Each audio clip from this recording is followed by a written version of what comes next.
歡迎大家嚟到我哋澳門體育週報每個月嘅體週論壇。咁啊，今個月我哋講啲咩話題呢？咁今個月咧喺我哋嘅預告裏邊咧，城市發展與民生嘅權益點樣先至可以取得平衡呢？係輕軌發展策略研究城市規劃上行得通嗎？同埋勞動關係法修訂諮詢勞資各有睇法喎，點樣先至可以取得共識呢？咁啊，就住呢兩個議題咧，今晚非常之高興咧，請到我哋嘅城市規劃師林奕智先生，林生多謝你。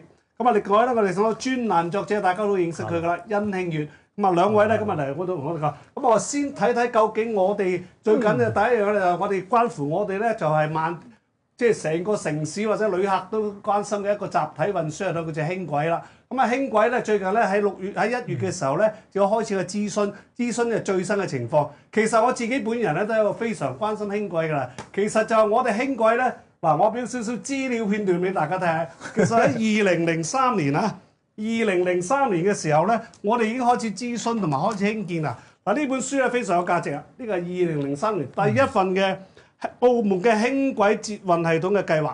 咁咧喺2003年嘅時候咧，當時咧已經有個規劃咧非常之正嘅啦。如果大家睇唔睇到啦嗱？如果我哋睇下呢個咧，就係咧嗱，佢條線路咧就會由我哋澳門咧嗱，我諗澳門嘅關閘，關閘咧直咧就去到我哋嘅。東方明珠啊？唔係，去碼頭，去東方明珠冇錯，跟住轉入嚟碼頭，跟住再去南環即係而家咧，跟住去到南環，跟住咧到觀音像，跟住翻嚟係南環區、西環區，跟住去到係旅遊塔，跟住再過馬角，馬角咧另外一節咧就駁去呢個海洋公園、海洋花園。跟住啊，賽馬而家賽馬冇咗啦。咁啊，然之後咧又轉到去入邊咧啊運動場嗰度，即係澳門體育館，再去到澳門蛋，再去到呢個係北安，跟住去到飛機場。咁啊，總共咧就15個站。咁啊，其實呢條線咧一講咧就講咗去到1999年先至咧起咗呢一節，先至起咗呢一節。先去到呢一節，啊，即係1999年出世安2019係啊，先嚟到呢一節，咁啊冇辦法啦。咁而家咧繼續諮詢嘅時候咧，我哋睇睇嚟到我哋嚟到我哋2026年，究竟我哋做咗啲乜，又諮詢啲乜嘢咧？咁啊，我睇睇先。嗱，首先咧，我哋咧個藍圖就係咁樣嘅。而家呢個藍圖咧，就而家咧我哋咧就佢話將會有6條線嘅。有6條線啊，點樣6條線法咧？嗱，我哋睇睇啦。而家咧就現時嘅咧，就我哋已經做緊咧東線，跟住咧現時咧我已經做起嘅咧，就已經就係呢一節啫。其實就係我哋係綠色嘅，即是話咧係石排灣、馬角。而家我哋做咗個馬角嚟到呢度，跟住嚟到呢度，跟住係綠色嗰條線做晒啦。去到呢個去到公安碼頭、北安石排灣。係啦，跟住再嚟到醫院，再上埋去嘅。上埋去啊，嚟到醫院，跟住嚟到呢度。嚟到呢度係啦，冇錯。咁跟住咧，我另外一條係咁多啦。跟住另外一條線咧，東線起緊嘅紫色，紫色。啊，而家咧將會呢條一直起到呢度。係好嚟到呢度，好，跟住再駁翻嚟呢度。好，然之後咧呢個延伸線。跟住石排灣延伸線咧就會有呢度呢一節，係好，跟住咧就有呢個係呢節。嗱，而家東線起緊嘛，起到馬角，起到去關閘嗰度咧就會有有個站嚟到呢度咧，就係我哋嘅去到係九場嗰度。好啦，跟住第時咧就會有條藍線，有條西線，係跟住咧。就仲有一條中線，就係呢個唔係中線係呢度，即是呢度呢一份唔係係啊，頭先圈嗰條係啦，中線。好啦，我睇睇咯，究竟每一條線有咩特色咧？嗱，我哋睇睇啦。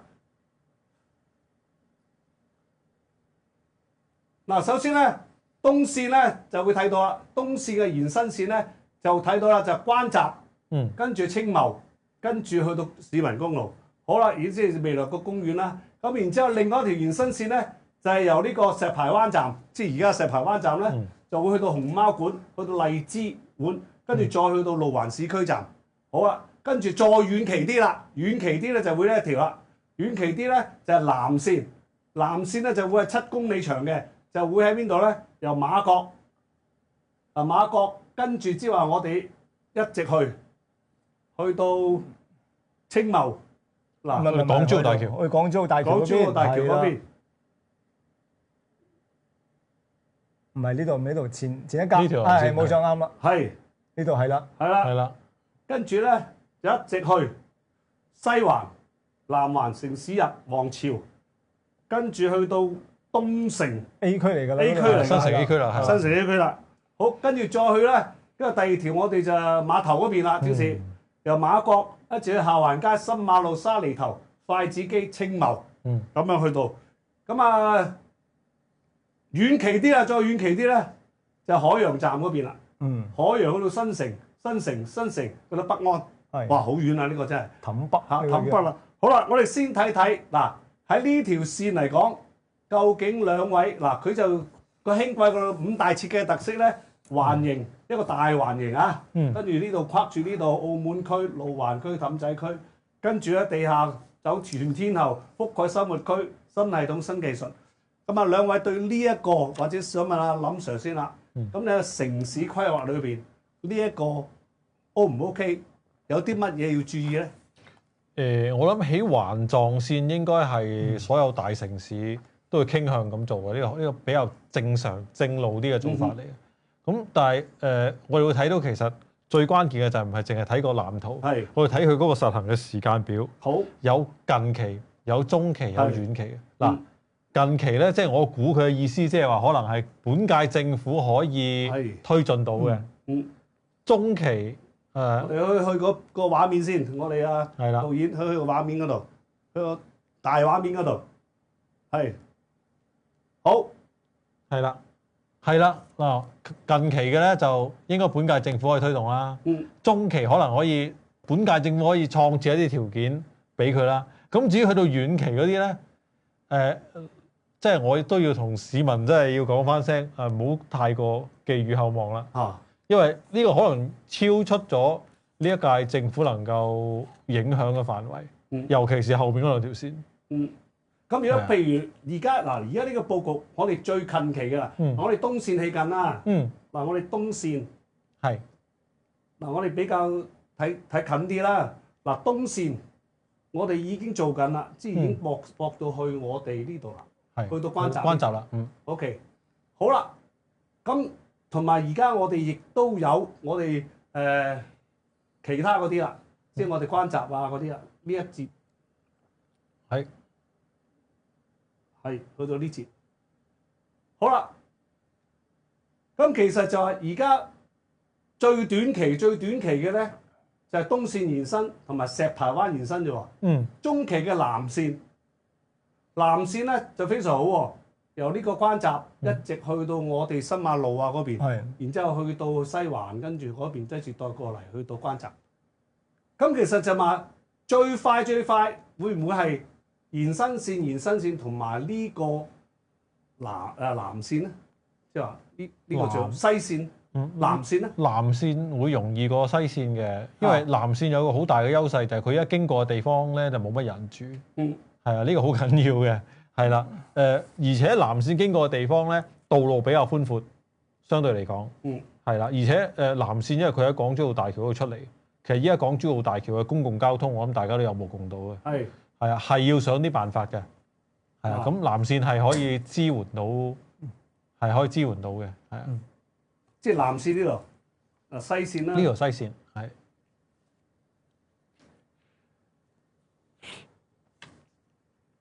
係呢條南線，係啦，呢條南線係啊。對於遊客嚟講，南線係好方便嘅。係，即係話而家如果從成個佈局嚟講咧，即係話我哋個南線係好重要嘅。係啊，因為港珠澳大橋你依家出嚟，淨係得巴士站、的士站，好多遊客都怨聲載道啦。一到放假嘅時候，係咪？冇錯，即係南線會去翻東城，跟住再去皇朝，再去城市站。跟住南環就根本就可以去到新馬路啊，跟住就大三巴啦。跟住西環站去到馬國又去轉站去呢個，sorry，去氹仔啦，去氹仔啦。係啊，即係話成個城市嚟講，即係話你會咁感覺到就係話應該就係最緊急，即係最急切嘅，就係而家起完東線之後咧，就跟住佢短期內咧，佢就會喺呢個東線延伸站同埋石排灣延伸站啊嘛，同埋中期嘅南線，呢三個。係。你覺得會唔會喺呢一個即係我哋個特首呢一個期內起唔起到？南線要喺，因為依家嗰屆政府得翻4年唔夠，冇係啊，咁南線嘅嗰個難度係大，因為佢穿過嘅地方多，而且佢要用海底隧道，由呢個人工島入 A 區，由 A 區穿過去博物館嗰個位置，係啊，咁。所有工程難度又大啦，跟住工程量又大啦，跟住佢可能涉及到一個用海嘅問題，仲可能要揾中央批准某啲嘅工程，係咁相對嚟講，前面嗰兩條線就簡單好多啦，因為站數又少啦，經過嘅地方相對又單純啲。即係我哋而家嗰個東線就2029就成啦，咁如果呢兩條仔咁樣都好快嘅啫喎，照計。我諗今屆政府可以開工，可以連續嘅咯喎。好啦，阿耀點睇下成個規劃？其實你睇翻啦，點樣講啦？先講個大原則問題。咁點解阿犀牛啦，或者阿林 Sir 佢點解話會懷疑，或者即係會有啲擔心？喂，嗰個近期、中期同遠期咁到底嘅期限係幾多咧？咁樣其實就牽涉到整個個文本㗎儘管之後會講到啊，但其實如果關注開公共政策嘅人，一睇到份諮詢文本，又係覺得又係咁㗎喂，又係咁嗱。你好簡單，願景係 OK 嘅，大家覺得係嘛？好合理啊，有環狀好合理啦。但係其實會再進一步會問㗎嘛。咁到底嗰個成本啊個預算係幾多咧？落成嘅時間。呢個我哋一陣間會講啦。OK，咁你整個規劃係咪可以覆蓋到成個澳門？即係以呢個三環個圓形呢個，即係話佢而家話呢個環形網絡輕鬆轉乘，做唔做到呢個咁嘅佢嘅願景咧？咁其實睇願景咧，其實真係睇唔到㗎。正如阿犀牛佢剛才所講嘅，就係魚嘅。中期喺幾時咧？遠期係幾時咧？會牽涉到一個問題嘅就係，喂，佢冇講過呢一份文件整個其實你睇翻，佢唔屬於一個公共政策諮詢，因為公共政策諮詢咧，佢有個規範要做嘅，佢唔係發展策略概念係嘛？第二，雖然佢有做啲公眾諮詢嘅程序係有做啲，第一佢唔係一個公眾諮詢，佢冇跟嗰個嘅程序去做嘅。第二。佢亦都我覺得佢唔係一份城市規劃，又冇法定地位嘅，冇法定地位嘅喎。即係我依家講嚟講去咁，其實就概念來就概念去嘅啫喎。所以佢可以唔守，下一屆政府可以唔守嘅喎，係嘛？咁遠期咁中期，咁可能換咗屆政府嘅話你當初都係講下嘅啫，唔係一個法定文件嚟嘅喎。咁講下就係㗎啦。咁你變咗就係，即係佢可以唔遵守。我哋依家咁講嚟，咁其實嗰個意義喺邊度咧？嗱，我哋先譬如我哋就有啲應該會呢一期成㗎啦，就係話我哋嗰個東線延伸同埋石排灣咁近期咧都有啲爭議嘅，大家又點睇呢個爭議？一陣間我哋再整體嚟講，有啲爭議就係乜嘢咧？因為如果好簡單，我哋呢一段咧，譬如我哋而家。我哋呢個東線延伸咧，就已經一定實得㗎啦，因為你而家起緊東線㗎啦嘛。東線延伸咧，而家個問題就係話咧，我由東線延伸，跟住經兩點咧，跟住經呢個係青茂，跟住再去到呢個運動場中心。而家咧喺諮詢會嘅時咧，亦都有啲人質問呢位葉先生嚟啫嘛，喂，係咪符合成本效益咧？因為點解成本效益咧？因為根據佢哋所講嘅俾嘅資料就話大概400米。400米得30億，增加至76億。但係當時咧，佢哋個局方咧，即係話佢哋都有講嘅，就話因為而家咧雖然係嘅，但係個延伸咧，但係唔係佢哋一個係接口嚟嘅。個接口會去邊度咧？但係近期咧會接口去邊度咧？會唔會去到高士德咧，或者去到其他嘅地方咧？佢話呢個預留日後可以延伸嘅接口咧。所以呢個係一個好重要嘅，亦都好多人去到嗰個運動場或者嗰邊都有一個好處嘅。兩位點睇呢個？你係當地街坊？係喎，我街坊。其實如果大家由青茂口岸行去現在嘅九場啦，將來嘅市民運動公園嘅話，其實嘅直線距離就好短嘅啫。你話係咪真係要起一個專登為咗呢個站而起一條增加差不多成40億嘅造價嘅預計啦？咁我覺得咁啊真係就未必值嘅，係咪先？但係你話至於將來，呢個只不過係一個引子嚟嘅啫，將來可能會入埋去高士德，入埋去邊度嘅時候，咁就另當別論啦。但係喺整份文本入邊，佢又冇講到呢一樣嘢嘅喎，淨係去到市民運動公園，即係九場嗰度就停咗啦。之後嗰啲係人哋問佢，佢又後加落去嘅啫喎。咁算唔算一個文本入邊嘅內容咧？咁大家會質疑，咁到底點㗎？咁呢份又唔係法定嘅規劃文件嘅，即係就冇法律效力。咁又唔係一份但係你覺得有冇好處先？好唔好處咧？你話純粹我作為一個乘客，近咗多咗一個站，咁一定話係好㗎。因為青茂站而家都係我哋關口嚟㗎。係啊，但係個問題就係，喂，如果用公共政策嚟評估嘅話，又另外一回事嚟㗎喎。你問市民派唔派錢好，梗係派錢好啦。但係如果你講到派錢之後又少咗錢呢樣嗰樣，即係用公共政策嘅角度嚟考慮，用交通政策嚟考慮嘅話咧，係兩回事嚟嘅。但係依家嘅文本就兩樣都冇提供。佢如果佢增加咗一個站，如果可以增加咗好多個乘客，咁咪抵喎，係咪？佢又冇講喎。係將來係咪可以延伸去高士德行地下化？佢又突然之間又講出嚟喎，喺文本入邊又冇嘅喎，咁變咗就係喺市民嘅角度，咁其實我俾咩意見好咧？係咪先？方便一定係方便咗㗎。係規劃係點咧？因為呢個其實佢由關閘站延伸去青茂站咧，佢可能有一個技術嘅問題，就係關閘附近嘅地下設施有啲多，咁咧佢要再向前連接青茂站嘅時候。我懷疑啦，佢可能係有啲位置係應該唔夠兩條管一齊過，可能佢做一個疊式嘅隧道，即係一上一下好似碌架床咁樣。咁會有個咩問題咧？就係嗰架火車咧，去到個尾站嘅時候，咪要褪翻轉頭嘅。咁佢就由呢一條線褪過嗰條線。如果兩條線平排嘅話，就冇問題。但係如果嗰兩條線係搭住嘅話，就唔得。咁佢要翻一個空間咧。令到佢嗰兩條搭住嘅線咧放翻平，先至可以咧掉到頭噶。咁我估計啦，根據佢哋嘅説法，我即係自己砌翻個件事出嚟，因為我唔明點解佢講極都唔明嘅呢件事。係啊，就佢應該係利用青茂站到市民公園站中間呢一個空間咧，將佢嗰個路軌咧擺翻平兩條路軌，然後先至可以做一個嘅掉頭嘅動作。即係佢有佢嘅需要，係啦。咁橫掂都掘一段用嚟掉頭咯，咁就不如起多個站。應該就係佢成個嘅佢哋嘅論述嘅嗰個根本啦。不過唔知點解佢講極都唔明。不過如果我從一個用家嘅角度我先唔計錢先啦。我覺得都有咁嘅需要喎。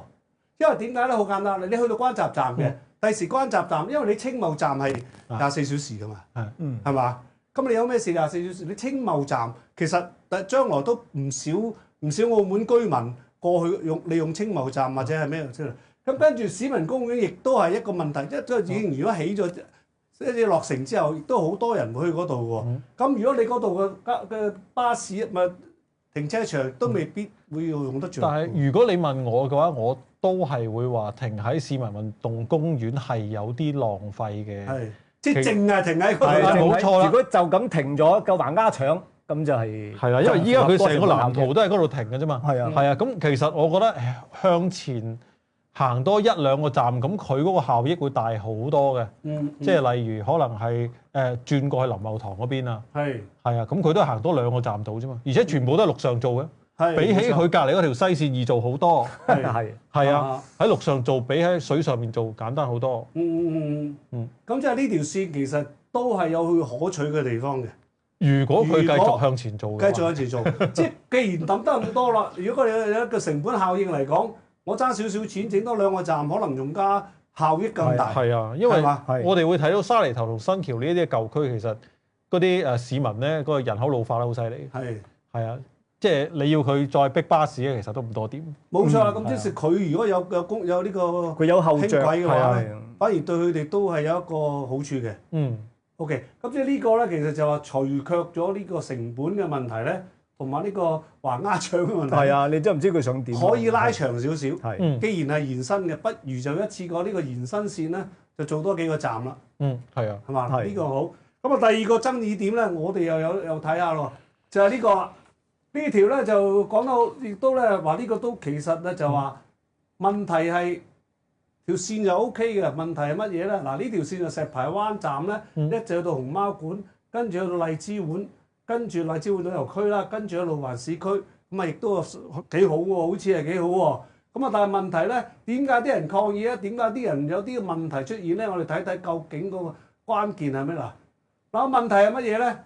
嗱，項目就全高價嘅，因為就設喺熊貓館站，然之後荔枝碗、路環市區3個站。反對嘅意見咧，擔憂影響啲咩咧？就係空間局限，嗰條路闊過馬，個站闊就過路麻煩，逼近民居。你可能噪音啦驚。然之後生活與景觀，咁啊呢個景觀啊唔知點啊。好，擔憂施工期有噪音啊、空氣污染，憂慮破壞路環同埋市區嘅環境。建議咧改道喺聯生嗰邊走落去，即係屈出去。好啦，咁啊支持意見又有啦，有正啊梗有反，有反又更正啦。支持話有交通效益，可以串聯民居，因為石排灣都好多老人家好多成啦。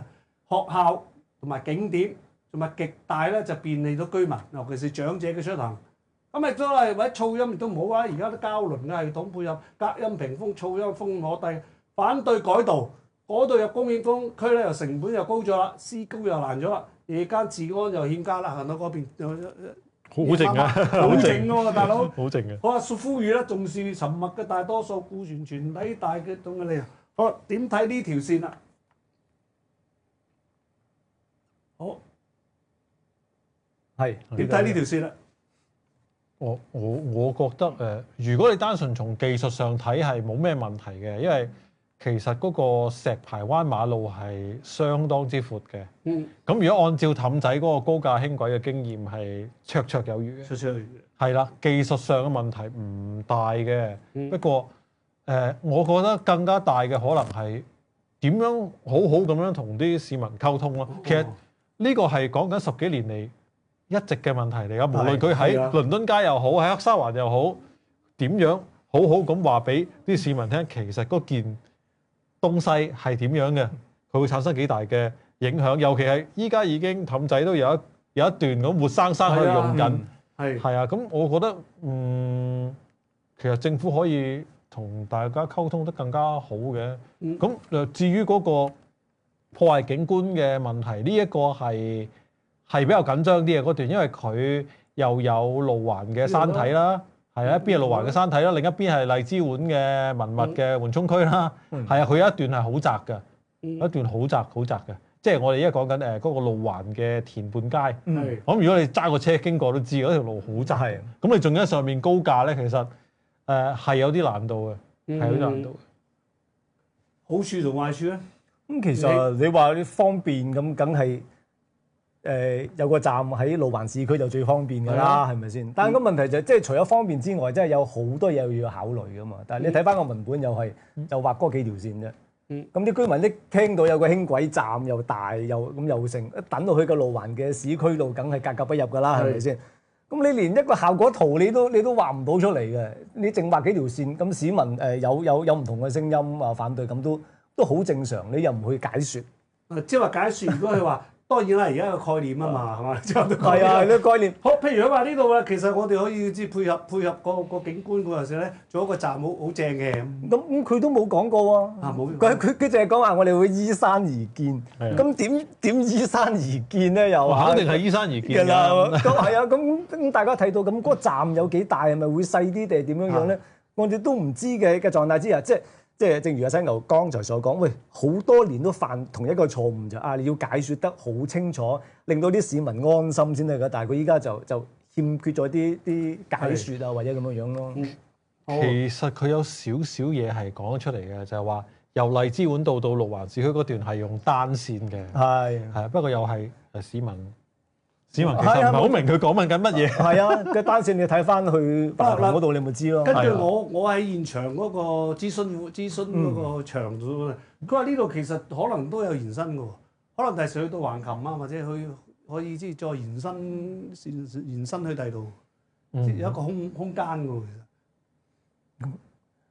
咁即係唔係佢喺荔枝碗，荔枝碗嗰度就唔係喺路環市區，荔枝碗。唔係，其實我都覺得，如果你講到話可以去高士德，又話可以去橫琴，你都講得係遠期嘅，做咩唔喺個文本入邊一次過你講清楚你嘅構思，講清楚你將來嗰個部署嗰個計劃係點樣樣，咁啲市民都會諗長遠啲啊！依家諗唔到長遠㗎，你又連圖都冇過，一定諗唔到嘅長遠。一諗到嘅就係大型施工有好大嘅站呢啲，咁一定會有啲反抗嘅情緒。咁其實係好正常嘅一件事嚟㗎。咁問題就係而家呢一段咧，即係我自己感覺，即係話都可行性都好大㗎啦，即係喺規劃裏邊其實技術可行性冇問題嘅。係啊，對於環境作為一個規劃裏邊，對於環境嘅影響，主要就係喺荔枝碗入去路環市區嗰段，佢對嗰個山體嘅影響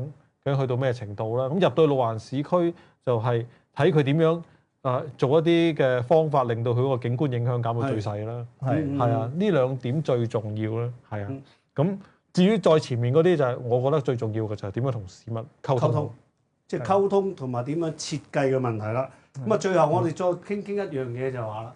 咁啊，其實呢樣嘢咧就比較整體嚟講咧，咁啊比較好多人都講，正如正話，月興你都所講啦，啲市民都質疑緊，唔好話質疑啦，即係詢問緊，究竟而家呢個有啲咩數據係缺席咗嘅咧？呢個研究報告裏邊就缺乏咗啲關鍵嘅數據，就嗰條新路線嘅初步嘅建造成本啦，咁啊新路線嘅初步預計嘅落成日期啦，咁啊未來嘅預測流量啦，客嘅流量啦，落成後嘅年度營運同埋維護嘅開支。因為如果我哋要計性價比嘅時候，都要睇睇有咩嘢㗎嘛。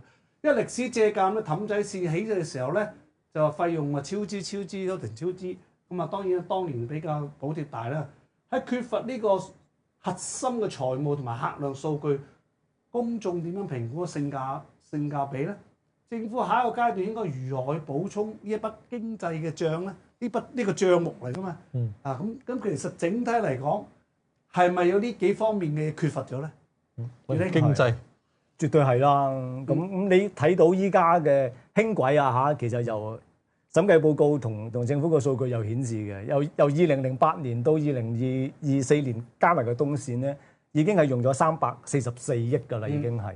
咁依家你睇翻舊年輕軌咧，每一日嘅平均嘅承載量咧，大概有2萬幾啦，有3個月咧就超過3萬啦，係嘛？但係你睇翻，其實佢所負擔得到嗰個整體嘅交通功能咧，其實只不過係巴士嘅零頭嚟嘅啫。巴士每日嘅承載量係63萬，再多一啲㗎，係嘛？咁即係佢等於現在巴士嘅零頭啫。咁到底OK 啦，到起好晒成條線之後啦，如果佢可以承擔到幾多嘅承載量咧？如果佢分擔得到嘅巴士一半，或者1/3，咁呢有條數嚟俾我睇啦。咁市民覺得咁都 OK 喎，我哋俾多啲錢，但係都有實際嘅作用係嘛？佢可以分將關閘啲乘客分流咗佢咁留翻啲巴士俾澳門人搭，咁旅客同本地嘅居民又唔使爭巴士啦係嘛？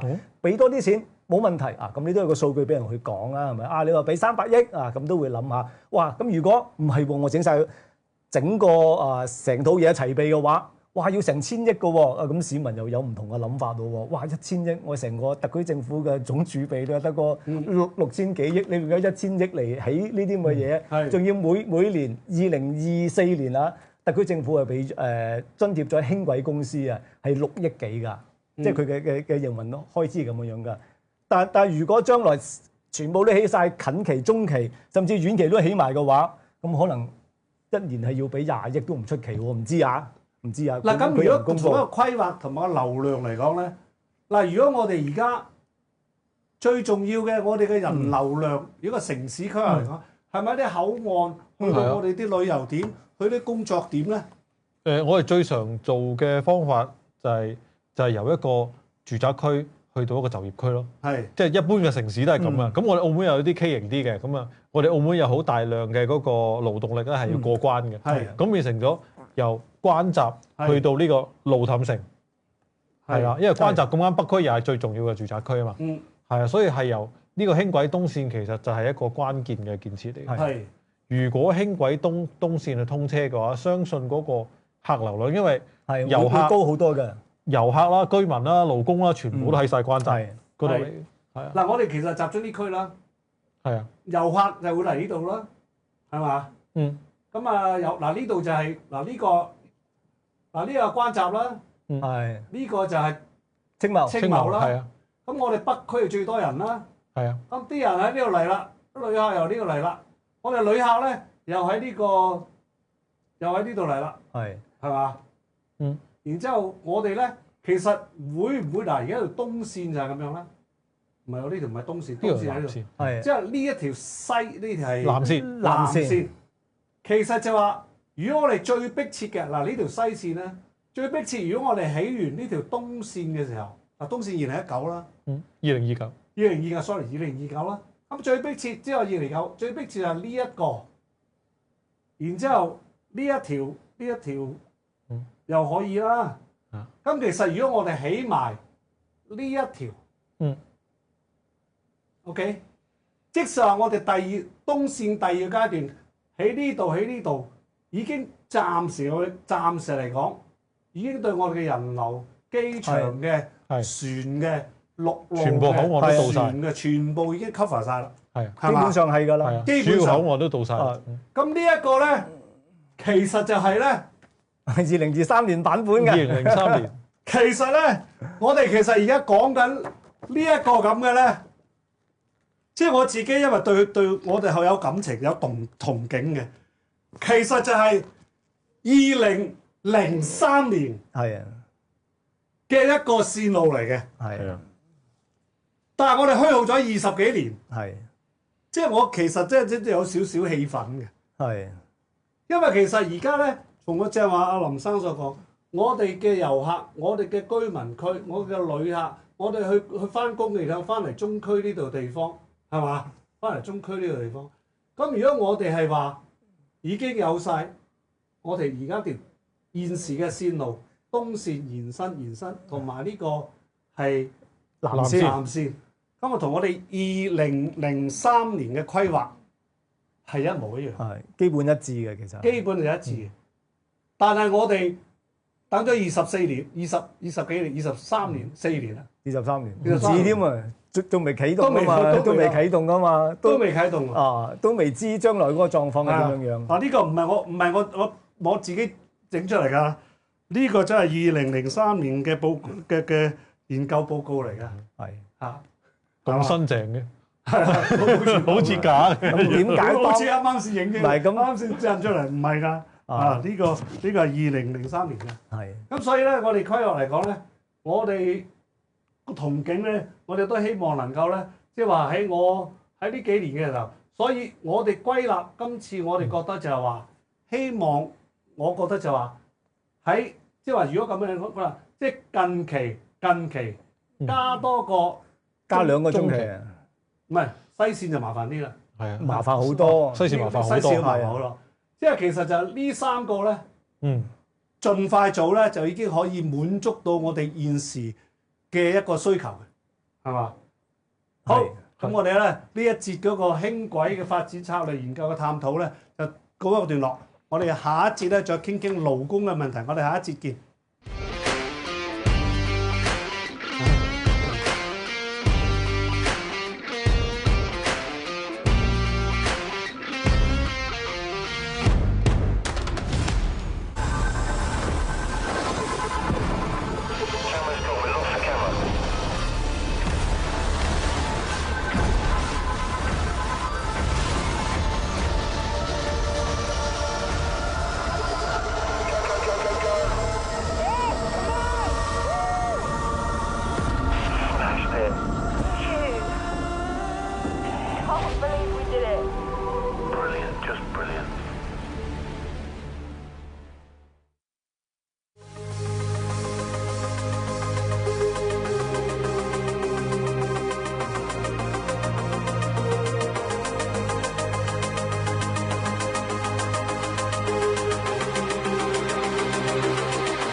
好，翻到嚟第二節咧，我哋又睇睇第二個話題，關於勞工嘅問題。不過喺勞工問題之前咧，我就同阿林生講啲嘢清楚啲。佢就話咧，我呢本嘢咁新嘅，你而家印嘅啫。我話唔係，呢個真係2003年，而且咧報紙咧，我張報紙咧亦都係support 下我嘅。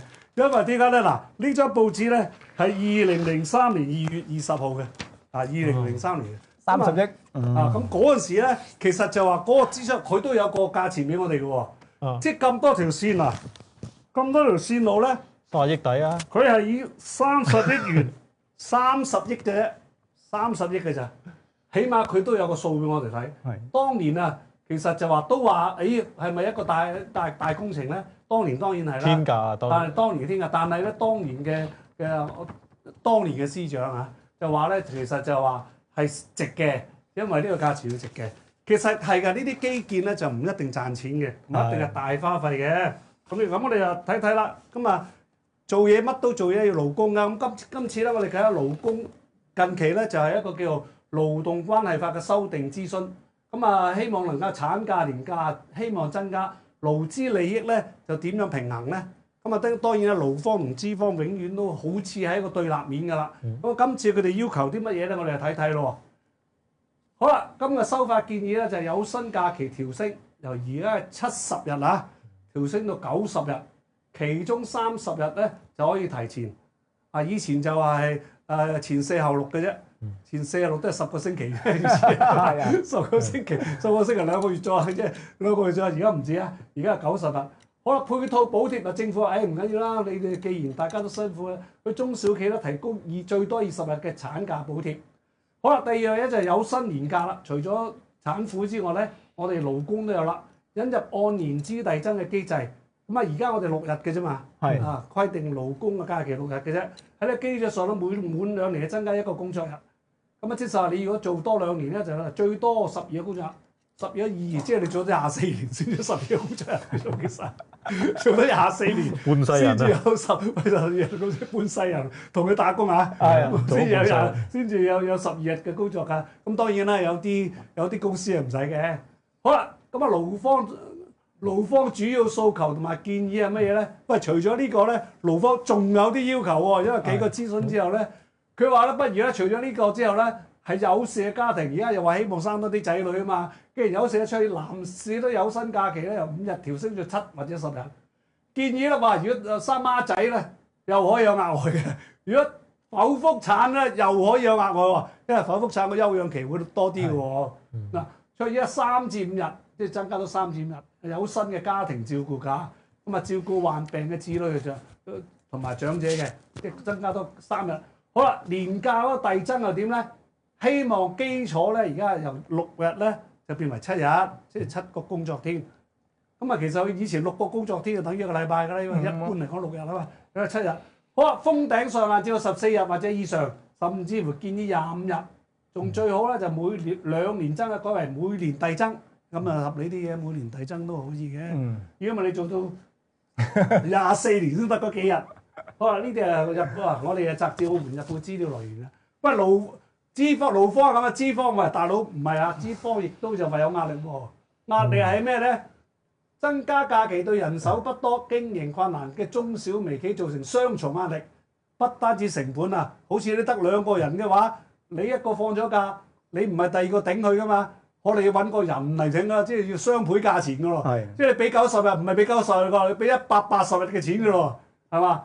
好啦，補貼機制訴求就不如咁啦，產假措施咁咪恆常啦，即係補貼個產假咧恆常制啦，唔好話3年之後又冇啦，過渡期。建議擴大覆蓋咧，所有僱員補貼個個都得啦，即係所有僱員都有啦，即係話你補假呢度得話，咁都幾犀利喎。咁啊，避免勞動成本啊不均啊，政策內希望修法實施需要過渡期，大家檢討下先，睇下係咪好多人執笠先，或者好多人咧就唔請女性嘅，係嘛？咁啊好啦，咁啊確保中小企有足夠嘅時間適應節奏。好啦，呢個情況之下，我哋睇睇啦。佢僱員權益、佢休息權、生產權，再平衡或者營商環境中小微企有啲咩平衡到咧？同埋又會唔會防止到一樣嘢就係話，以後我請女性咧或者請人咧，我就唔全職啦，全部都係合約勞工啦。咁會唔會有呢個法律上有走落到咧？我哋先睇睇平唔平衡到先。好啊，咁其實咧，從來呢啲咁樣嘅勞動政策咧，一定係有兩方唔同嘅意見嘅，即係大家一定要接受㗎，係咪？咁冇所謂咁大家去做一個妥協啦 ，compromise 啦。咁睇到其實依家，其實我一直都覺得啊，政府喺勞動關係方面咧，都比較係保守嘅，即係行得係比較慢嘅。當然佢嘅考慮就想穩陣啦，慢慢嚟。佢呢個嘅考慮咧，都喺某個程度上嚟講都 OK 嘅。但係喺即係喺僱員嚟講，事實上行得真係太慢咯噃。同埋保障勞動者權益咧，其實都係一個世界大嘅趨勢嚟。呢個北歐啊，或者歐洲嗰啲咧，已經係長好多啦，長好多。營商環境又點咧？係咪時候咧？我哋其實嗱，你問我嘅話咧，其實我咧就又話好多人啲小企好慘喎，永遠都唔係時候嘅，永遠都唔係時候嘅。其實你話係啊，你永遠都唔你好似當年嘅賭場禁煙咁樣啫嘛，又話經濟好乜，經濟好嘅時候你唔走去好人發達啦，你唔控煙，到經濟差嘅時候，或者個賭場嘅收入一差嘅時候，你話又唔控煙嘅，永遠都唔係一個控煙嘅時候。其實我就好大膽啊！我覺得其實即係與其咁咧，不如就大膽少少，痛快少少，因為你增加到90日都好啦。你其實同國際勞動公約咧個98日咧仲爭8日嘅，不如就一步到位啦，就大膽啲，直接今次加就加到去98日。一樣，但係我有個問題啊！會唔會咧令到一啲咧唔係適婚年齡嘅中年人嘅就業更加之好咧？係嘛？嗱，你冇嗱先增加咗，當然對中小企啊、對微企嘅經營成本一定係有影響嘅。咁佢依家由原本嗰個產假嘅補貼14日增加到係20日㗎嘛？佢嘅建議我話再大膽啲啦，一係25日到30日咁樣嘅話，其實你覺得喂，第一一步到位去到98日，其實你同翻香港、新加坡，甚至同內地叫睇齊啊嘛，都緊達標就係嗰個係咪先？第二中小企嘅人手調配同個經營成本係增加咗嘅，我政府去介入由政府建議嘅20日增加到25日，甚至係30日都得。你話係咪用多咗好多錢咧？其實並唔係嘅喎。咁即係你意思係話政府去幫下手？係最大嘅問題就係經濟問題。嗱，你睇翻我點解會有一個咁大膽嘅建議？唔諗佢啲，你睇翻政府公佈嘅，其實佢係由第一期2020年開始修法由56日變70日嘅時候咧，政府係俾咗3年嘅過渡期，跟住嗰個補貼嘅上限咧就14日。其實喺嗰3年入邊咧，政府嘅公佈咧，其實係得1360人係受惠嘅啫。佢總金額都係1430萬咁但係佢最近所公佈，因為嗰3年嘅過渡期喺2023年嘅5月就過咗啦。佢2024年經檢討之後咧，繼續再推延長。咁依家其實佢最新公佈嘅數字咧就係由2020年去到2025年底啊，獲批嘅人都係得1476人嘅啫，總嘅金額都係1450萬。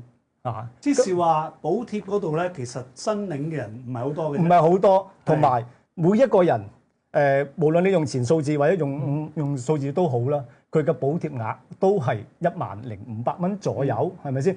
咁即係用14日嚟計啦。如果我用翻同埋佢嘅比例就並唔高㗎嚇，佢用翻由2020年到2023年中嘅時候咧，佢申請得到。而佔本地僱員婦女咧，其實係得16.7%嘅啫。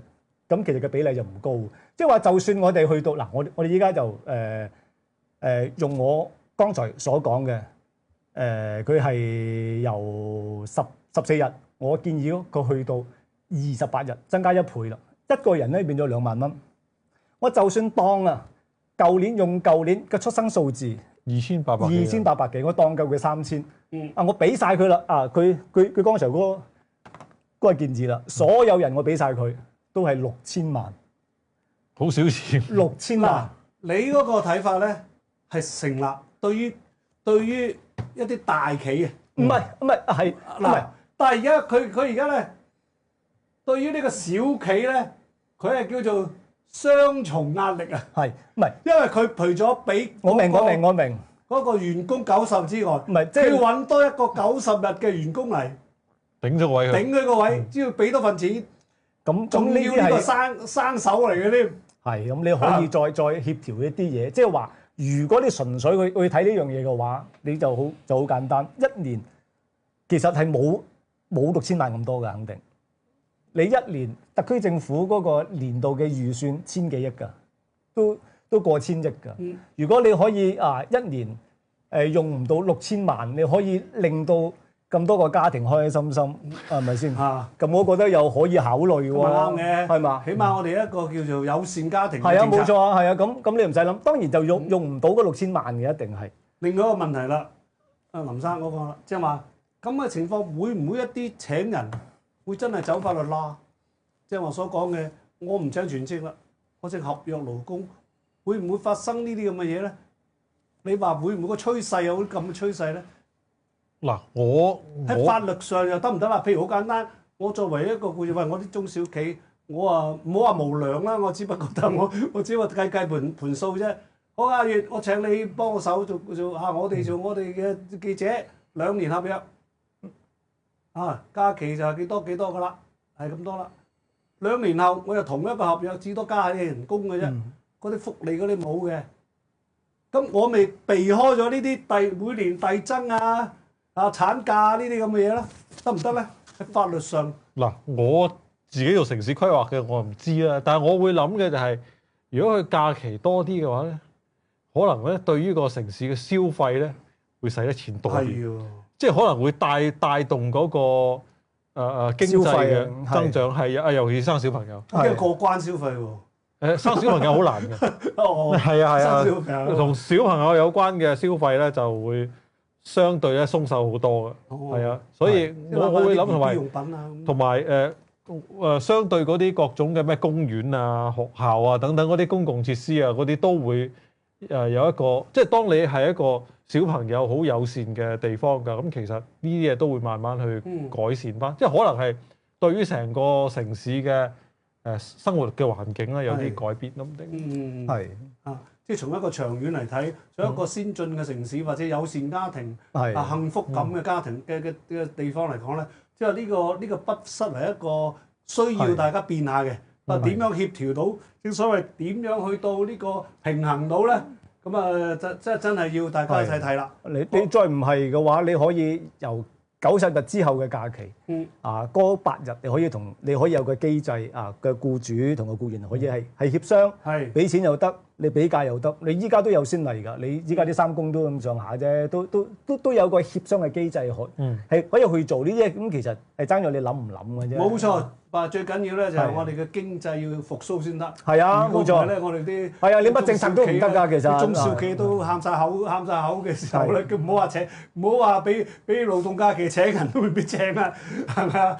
好，咁我哋今個月嘅體周論壇到呢度完啦。咁啊，非常多謝林生同埋阿甄慶月咧上嚟我嘅節目。我哋下個月嘅同一樣嘅節目再見，拜拜。拜拜。